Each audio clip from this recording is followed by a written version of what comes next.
Muy buenos días, mis queridos amigos y hermanos que me escuchan, nuevamente con ustedes, trayéndole la lección.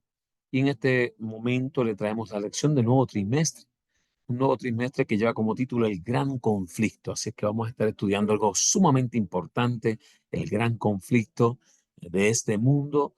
Vamos a estar estudiando cómo se inició y hacia dónde nos dirigimos, ¿verdad? Y esta lección número uno, que lleva como título La guerra detrás de todas las guerras. Así es que vamos a estar escudriñando en esta mañana esta lección tan interesante, ¿verdad? ¿Y en qué consiste esta lección de la guerra detrás de todas las guerras, ¿verdad? Y podemos ver allí en Apocalipsis 12, 7 y 8, dice que hubo una gran batalla en el cielo. Miguel y sus ángeles combatieron contra el dragón y el dragón y sus ángeles combatieron, pero estos no prevalecieron, ni se halló más lugar para ellos en el cielo.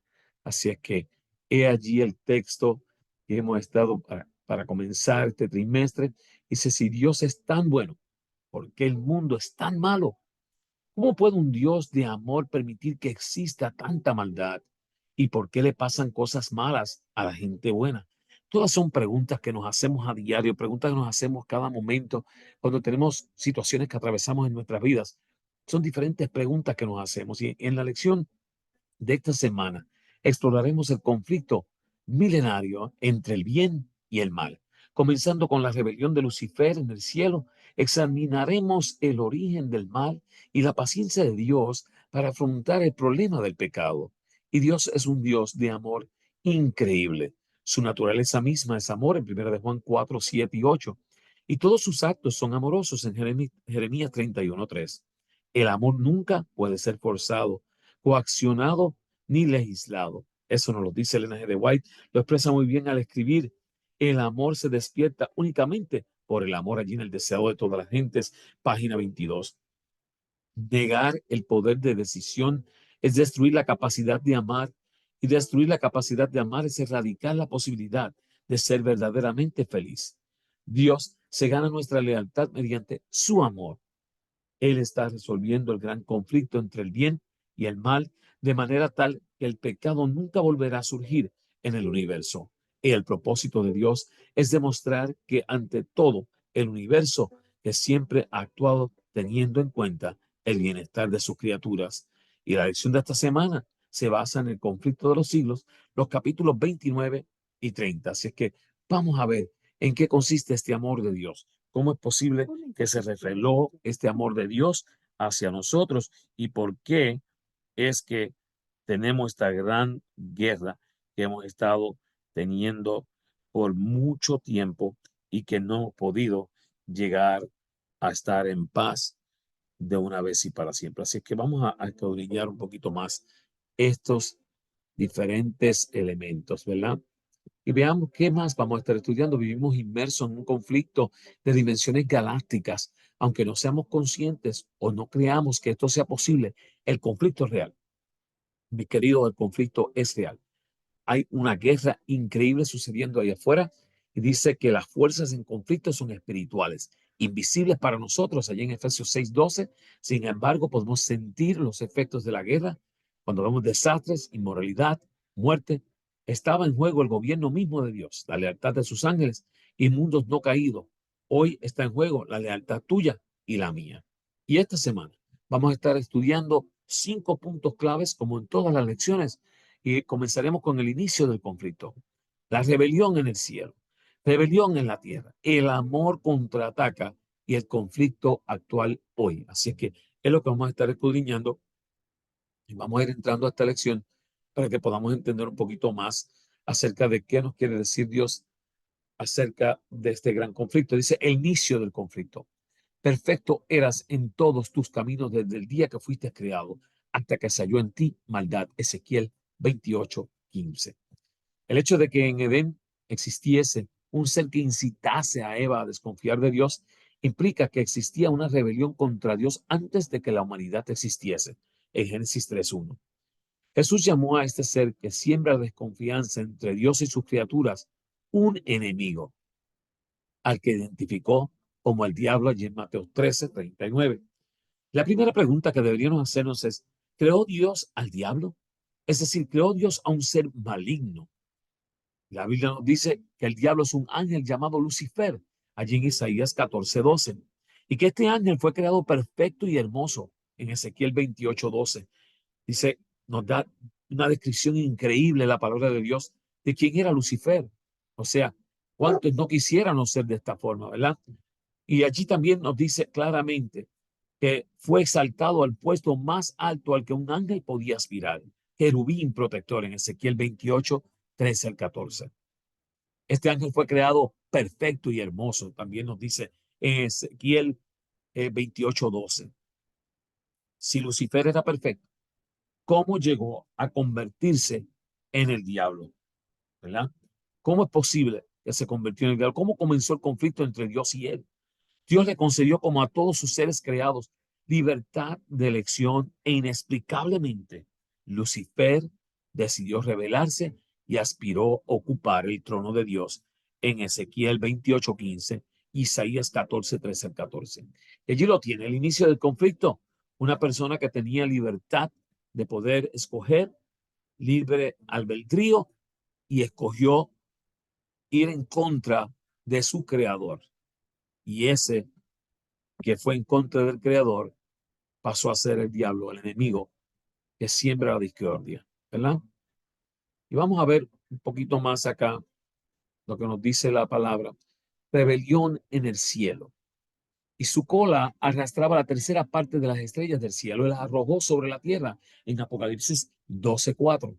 Ah, en su deseo de usurpar el trono del cielo, Lucifer plantó dudas en los ángeles. Fíjense esto, dudas en los ángeles acerca de la justicia del gobierno divino.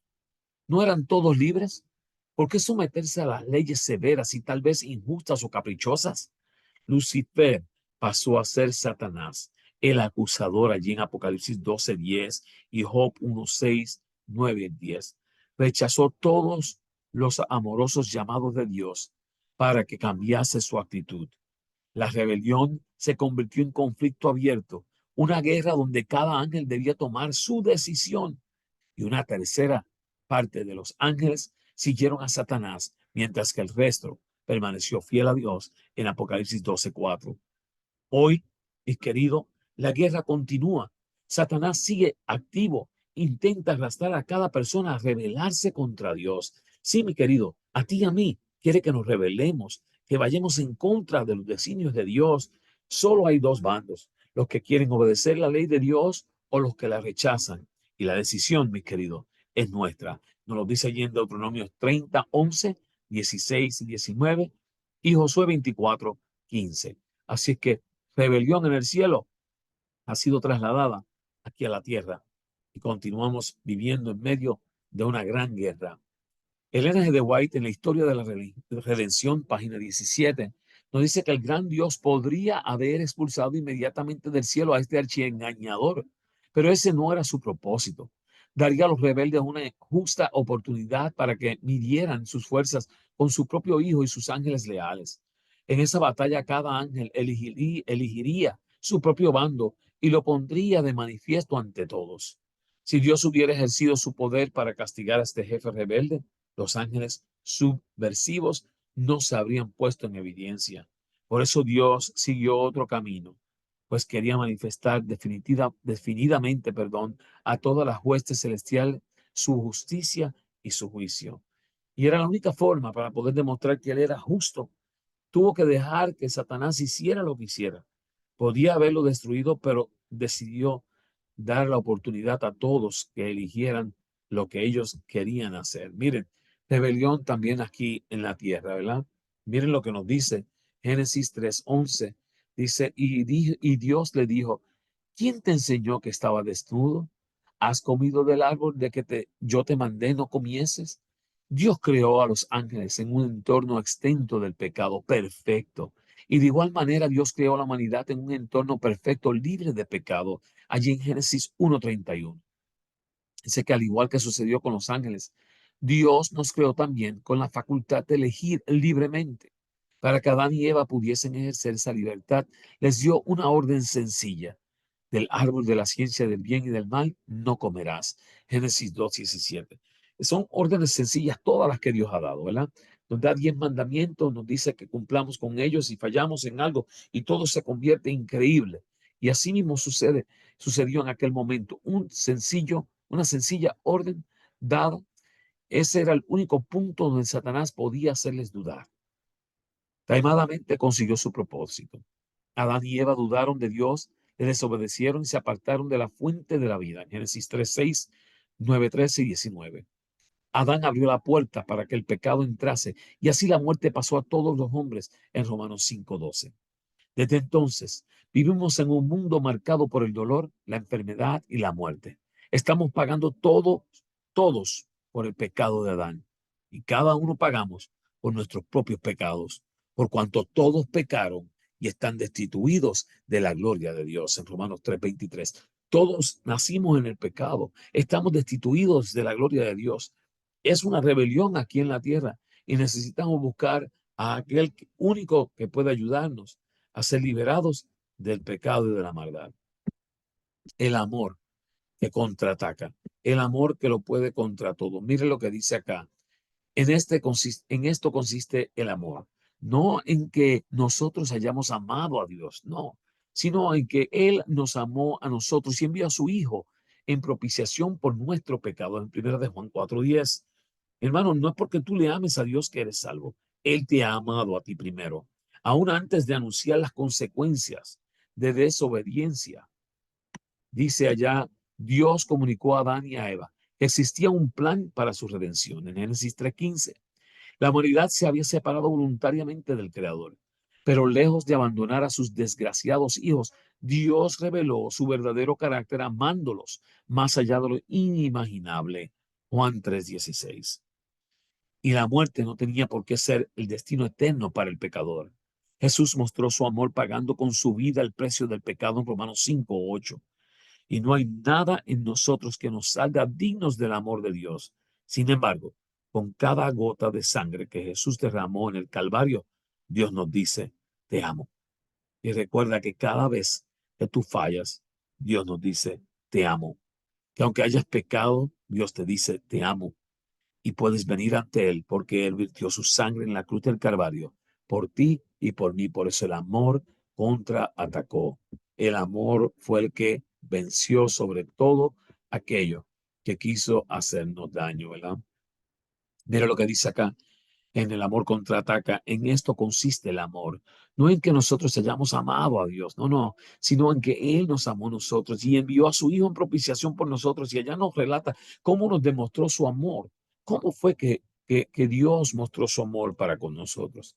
Mira lo que dice. Jesús creó todo lo que existe en Juan 1:3. Así muestra su amor para con nosotros, ¿verdad? En que lo creó todo por ti y por mí. Se hizo criatura en Juan 1:14, sin importar, ¿verdad? Allí Él vino y habitó en medio de nosotros. Pasó penalidades, sufrimiento, hambre y dolor como nosotros en Isaías 53:3 y Marcos 11:12.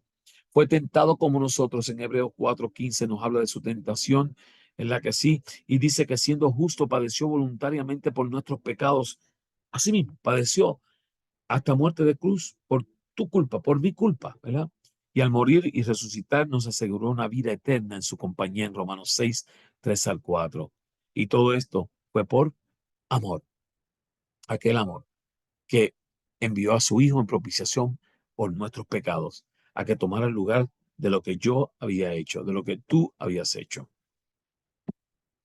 El conflicto hoy es muy sencillo y continúa, por lo cual puede también salvar perpetuamente a los que por él se acercan a Dios, viviendo siempre para interceder por ellos. En Hebreos 7:25. Hoy Jesús está intercediendo por nosotros en el santuario. Y allí dice que en el santuario celestial, en Hebreos 9:24, 7:25, ¿verdad? Dice que en virtud de su sangre derramada en la cruz, Jesús nos presenta ante el Padre y ante todos los habitantes del universo como personas justas, perfectas, dignas de ocupar un lugar en el cielo. Gloria a Dios.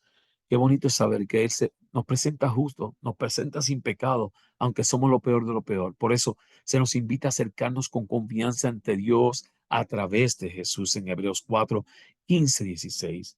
Y Jesús quiere que contemos con Él para cada necesidad de nuestra vida. En Juan 14, 13 al 14. Donde hay miedo, Él trae paz. Donde hay culpa, Él trae perdón. Y donde hay debilidad, Él trae fortaleza.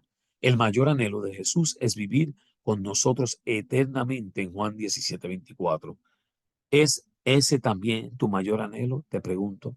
¿Es tu mayor anhelo vivir también junto a Jesús? Buscarlo, quererlo, amarlo, desearlo. Dice Elena G. de White, perdón, en el Ministerio de Curación, página 193. Dice allá, cuando los, cuando las tentaciones os asalten, cuando los cuidados, las perplejidades y las tinieblas parezcan envolver nuestra alma, mirad hacia el punto en que visteis la luz por última vez, descansad en el amor de Cristo y bajo su cuidado protector. Cuando el pecado lucha por dominar en el corazón, cuando la culpa oprime al alma y carga la conciencia, cuando la incredulidad anubla el espíritu, acordaos de que la gracia de Cristo basta para vencer el pecado y desvanecer las tinieblas. Al entrar en comunión con el Salvador, entramos en la región de la paz. Gloria sea nuestro Dios. Tenemos que entrar en comunión con el Salvador Jesús y podemos entrar en la región de la paz que tanto Él anhela darnos a ti y a mí. Mi querido, dice que al expulsar a Satanás del cielo, Dios hizo patente su justicia y mantuvo el honor de su trono. Pero cuando el hombre pecó al ceder a los engaños del espíritu apóstata, Dios dio una evidencia de su amor al consentir en que su Hijo unigénito muriese por la raza caída. El carácter de Dios se puso de manifiesto en la expiación. El poderoso argumento de la cruz demuestra a todo el universo que el gobierno de Dios no era de ninguna manera responsable del camino del pecado de Lucifer, que a Lucifer había elegido. Mientras la cruz del Calvario proclama el carácter inmutable de la ley, declara al universo que la paga del pecado es muerte. El grito agonizante del Salvador, consumado es, fue el toque de muerte para Satanás. Fue entonces cuando quedó zanjado el gran conflicto que había durado tanto tiempo y asegurado la extirpación final del mal. El Hijo del Hombre, el Hijo de Dios, atravesó los portales de la tumba para destruir por medio de la muerte al que tenía el imperio de la muerte, esto es, al diablo, allí en Hebreos 2:14. Mi querido, esta guerra que ha comenzado en el cielo continúa hoy día en la tierra y está haciendo estragos. Quiere destruirnos. Y aquí solo nos debemos a una sola persona y debemos darle toda la gloria y la honra a nuestro Dios que nos ha liberado de todas las artimañas del enemigo. Oramos. Amante Padre, que habitas en las alturas de los cielos, te damos gracias, porque tú nos estás ayudando a entender un poco más acerca de cómo es que debemos de enfrentar a Satanás y cómo tú diste tu vida en la cruz del Calvario para darnos una oportunidad de salvación y así poder alcanzar ese lugar que tanto debemos anhelar, porque fuimos hechos para ser hijos que sean aceptos ante tu presencia. Quédate con nosotros, guárdanos, ayúdanos a dejarnos dirigir por ti y que tú puedas transformar nuestras vidas. Te lo pedimos en el nombre de Jesús. Amén. Mis queridos, les pido que sigan compartiendo esta lección. Volvemos otro trimestre nuevo. Compártala, compártala, comparta. Tremenda lección la que tenemos del conflicto, el gran conflicto. Así es que te insto a que la compartas a través de YouTube, a través de podcast, a través de Spotify y también puedes inscribirte a mi canal de Facebook si deseas. Y también puedes pasarla a tus amigos y compañeros que tengas en tus páginas de Facebook. Dios es bueno, Dios te bendiga, Dios te guarde.